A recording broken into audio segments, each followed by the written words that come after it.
la plateforme du Réveil des Nations. Nous voulons continuer encore notre émission qui parlait des infirmités de l'Église. Aujourd'hui, nous allons parler de la troisième partie. Le thème de cette troisième partie, c'est les dons spirituels. Les dons spirituels ou les dons de l'Église. Aujourd'hui, nous allons remarquer que dans le corps de Christ, beaucoup de chrétiens n'arrivent pas à reconnaître quels dons ils ont. Beaucoup de chrétiens sont à l'église, ils ne sont pas utiles parce qu'ils ne connaissent pas ce que le Seigneur a mis en eux. Mais aujourd'hui, nous allons essayer de parler de cette habitude que les chrétiens ont aujourd'hui à l'église. Nous allons lire le livre de Romains chapitre 12. Romains chapitre 12 au verset 5.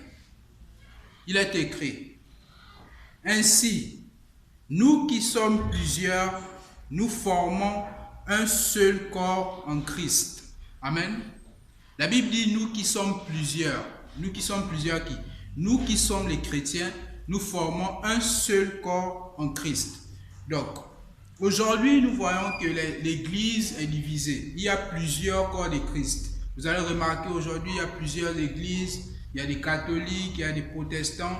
Le corps de Christ n'est plus uni, le corps de Christ est divisé. Si vous lisez dans l'Ancien Testament, vous allez voir que à l'époque de nos aïeux, de nos parents dans la foi, il n'y avait qu'un seul temple à Jérusalem. Là où tous les chrétiens allaient prier, là où tous les chrétiens se regroupaient, il n'y avait pas des catholiques, il n'y avait pas éveillés, il n'y avait pas des protestants. Mais qu'est-ce qui se passe aujourd'hui? D'où vient cette doctrine là où le corps de Christ est divisé? Aujourd'hui, nous avons plusieurs églises. Aujourd'hui, nous avons plusieurs doctrines. La Bible dit ici: ainsi, nous qui sommes plusieurs, nous formons un seul corps en Christ. Donc, si nous sommes en Christ, nous formons un seul corps. Nous devons être unis, que ce soit dans la foi, que ce soit dans les pensées, que ce soit dans la manière d'agir. Mais aujourd'hui, chaque église a sa doctrine. Chaque église a sa mentalité. Chaque église a sa manière de faire les choses. Nous allons continuer. Et il dit: et nous sommes tous membres les uns des autres. Amen. La Bible dit: nous sommes tous membres les uns des autres. Qu'est-ce que ça veut dire être membre? Lorsque nous regardons le corps, nous voyons que sur le corps, il y a la tête, il y a les bras, il y a les pieds, il y a les yeux, il y a la main. Donc chaque partie du corps joue son rôle. Si vous vous blessez sur le pied, vous allez voir que le cœur aura mal.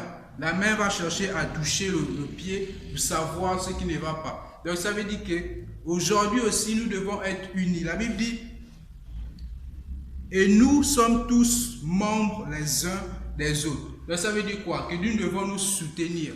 Dans l'église, chacun doit reconnaître son utilité. Nous ne devons pas dire que non, parce que telle personne est élevée, ou bien moi, parce que je balaye l'église, je ne peux pas être utile. Non, ce que tu fais dans l'église, tu peux être utile. Chacun de nous a son don. Chacun de nous, en tant que chrétien, dans la maison de Dieu, nous pouvons être utiles en quelque chose. Nous devons être membres les uns des autres. Ça veut dire que moi, je peux apporter une aide à un frère dans l'église. Je peux apporter une aide à une sœur dans l'église. Nous ne devons pas dire que non, je ne suis pas utile. Non, nous devons être utiles tous dans la maison de Dieu. Nous devons être membres.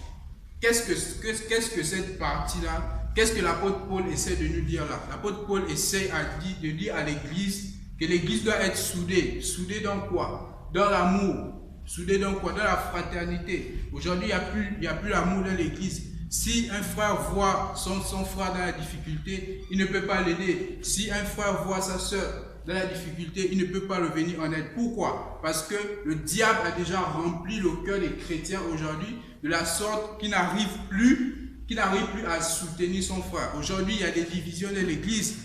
C'est à l'église, lorsque l'on dit, par exemple, salue ton frère, ta soeur, c'est là où nous allons voir des hypocrites.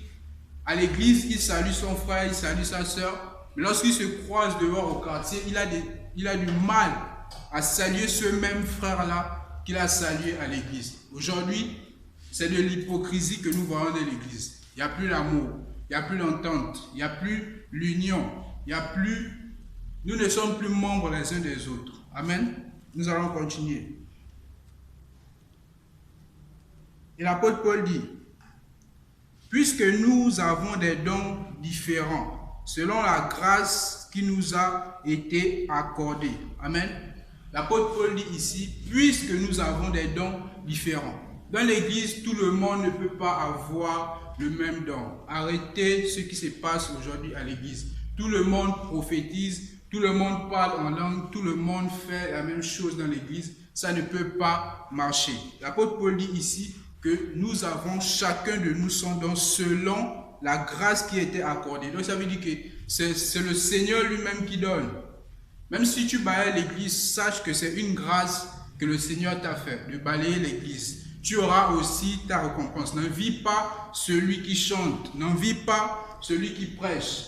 Toi aussi tu es utile, parce que si tu ne balayes pas la maison de Dieu, est-ce qu'on pourra faire culte? Non, on ne peut pas faire culte dans la saleté. Donc il faut que le temple de Dieu soit propre. Il faut que le temple de Dieu soit propre. Donc nous devons, si tu exerces ton don de balayer l'église, sache que tu es utile. Le Seigneur il a disposé des dons à tout un chacun de nous. L'apôtre Paul précise, il dit, puisque nous avons des dons différents, selon la grâce, c'est une grâce que le Seigneur nous a faite, selon la grâce qui nous a été accordée, que celui qui a le don de prophétiser l'exerce selon l'analogie de la foi. Donc celui qui a le don de prophétiser, qu'il exerce ce don. Donc l'apôtre Paul dit ici que chacun de nous, il faut d'abord que l'on reconnaisse quel don nous avons. Après avoir connu le don que nous avons, nous devons l'exercer. Donc ça veut dire, ça doit être un exercice. Tu dois nourrir le don que tu as en toi. Si tu as le don de prophétiser, tu dois travailler ce don-là. Ce n'est pas tu as le don de prophétiser et toi tu commences à exercer le don de chant. Ça ne peut pas marcher. N'est-ce pas, tu as le don de prêcher, tu commences à exercer un autre don. Ça ne peut pas marcher. Donc l'église doit d'abord reconnaître quel don j'ai, quel don le Seigneur m'a donné et comment je peux faire pour travailler ce don-là. Amen. Nous allons continuer. Que celui qui est appelé au ministère s'attache à son ministère. Amen. Nous devons aussi savoir que le fait d'avoir des ministères, c'est une grâce. Ce n'est pas donné à tout le monde. Aujourd'hui, les gens se lèvent un bon matin, il ouvre l'église sans avoir eu la révélation, sans que le Seigneur ne lui a dit d'aller ouvrir une église. Ouvrir aussi une église, c'est une grâce. Le Seigneur doit t'appeler à ouvrir une église.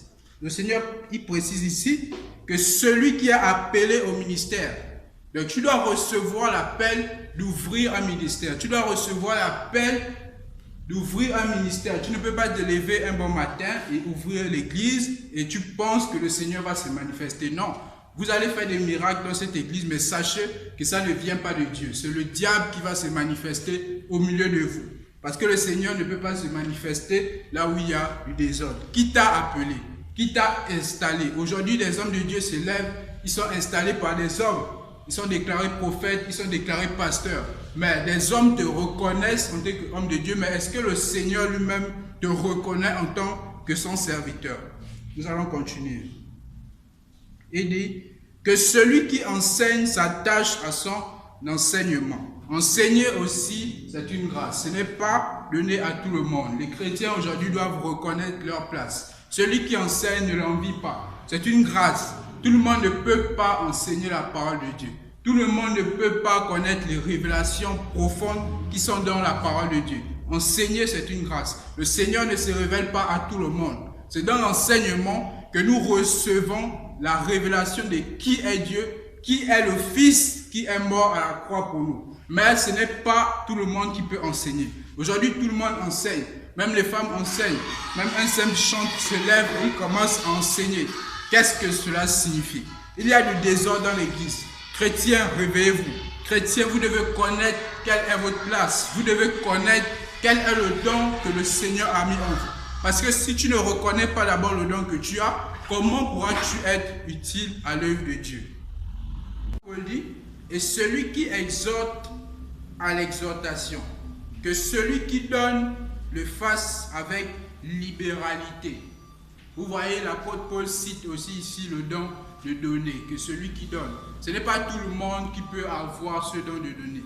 On peut être chrétien, mais sans avoir le pouvoir de donner. Ce n'est pas tout le monde qui donne. Donner, ce n'est pas facile. Même si on prêche ça à l'église, ce n'est pas facile pour certains de donner.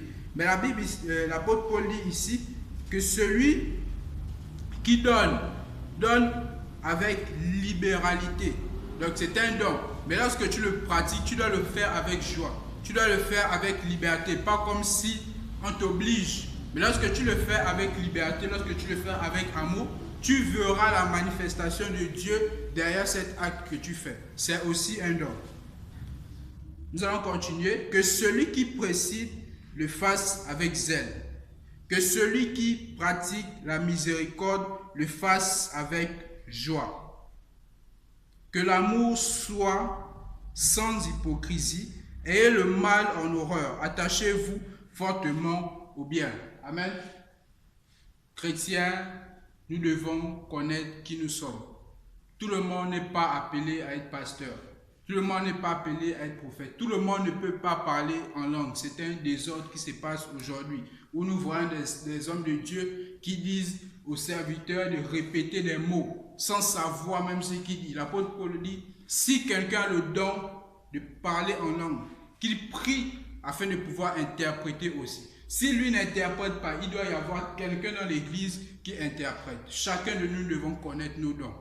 Celui qui a le don de guérison doit reconnaître qu'il a ce don. Et il doit l'exercer envers les frères de l'église. Moi qui ai le don de prophétie, je dois prophétiser. Celui qui a le don de parler en langue, celui qui a le don de faire des miracles, ensemble dans le corps de Christ, nous nous soutenons. Nous sommes membres les uns les autres. À force de nous aider, à force d'être connectés, de faire du bien aux autres, nous demeurons dans l'amour de Christ. C'est ce qui manque aujourd'hui à l'église, c'est l'amour et la connaissance. L'église aujourd'hui est perdue totalement. Premièrement, parce qu'elle est divisée. Si nous remontons un peu plus haut, au chapitre 5 de Romains, chapitre 12, chapitre 5, vous allez voir l'apôtre Paul a dit, « Ainsi, nous qui sommes plusieurs, nous formons un seul corps en Christ. » Nous sommes plusieurs.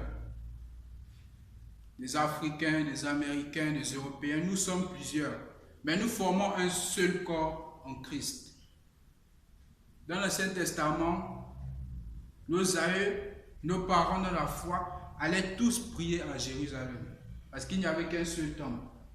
Ça signifie qu'il n'y avait qu'un seul corps de Christ en ce temps-là. Aujourd'hui, il y en a plusieurs. Il y a plusieurs doctrines, il y a plusieurs façons. C'est-à-dire que tout est mélangé aujourd'hui. Le diable a réussi à rentrer dans l'église. Le diable a réussi à séduire les cœurs des chrétiens. Que beaucoup ne reconnaissent même pas qui ils sont, ne savent même pas pourquoi ils vont à l'église. Beaucoup vont par suivisme, beaucoup vont parce qu'ils n'ont rien à faire à la maison. Nous devons nous réveiller. Le Seigneur nous a fait des dons. Ces dons-là que nous devons d'abord exercer entre nous-mêmes à l'église pour nous conseiller, pour nous édifier avant d'aller dehors. Mais si tu n'arrives pas d'abord à reconnaître qui tu es, tu veux aller dehors, tu veux aller enseigner, tu veux aller gagner une âme dehors, comment? C'est impossible. Chrétiens, réveillez-vous. Chrétiens, réveillons-nous afin d'honorer le corps de Christ. Parce que si nous-mêmes nous ne sommes pas ordonnés, comment voulons-nous gagner des âmes? Comment voulons-nous gagner des païens qui sont dehors? Nous devons reconnaître notre place dans le Seigneur. Nous devons reconnaître qui nous sommes, quel est notre but, quelle est notre mission, de quoi nous sommes capables. Nous ne pouvons pas tous faire la même chose dans l'église. Tout le monde ne peut pas prêcher, tout le monde ne peut pas chanter, tout le monde ne peut pas faire les mêmes occupations de l'église. Chacun de nous a son rôle, chacun de nous a sa place. Il est temps de prier et de demander au Seigneur de nous révéler qui nous sommes, afin de mieux savoir comment servir le Seigneur. Parce que si vous ne savez pas qui vous êtes, vous allez mal servir le Seigneur. Parce que vous pouvez vous retrouver à chanter, or que ce n'est pas là que le Seigneur vous attend. Vous pouvez vous retrouver à prêcher, or que ce n'est pas là que le Seigneur vous attend. Nous devons être là où Dieu nous veut. Nous devons connaître nous devons connaître la mission de Dieu pour notre vie. Merci.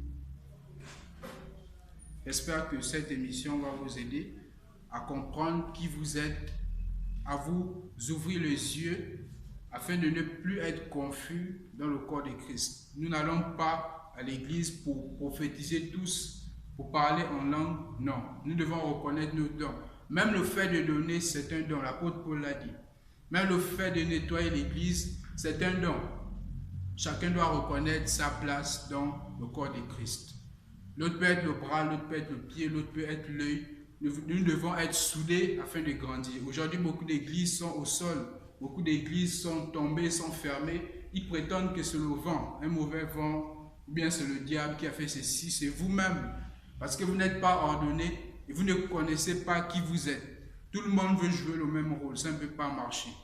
Réveillez-vous, réveillons-nous afin d'aller de l'avant. Que le Seigneur vous bénisse. Merci.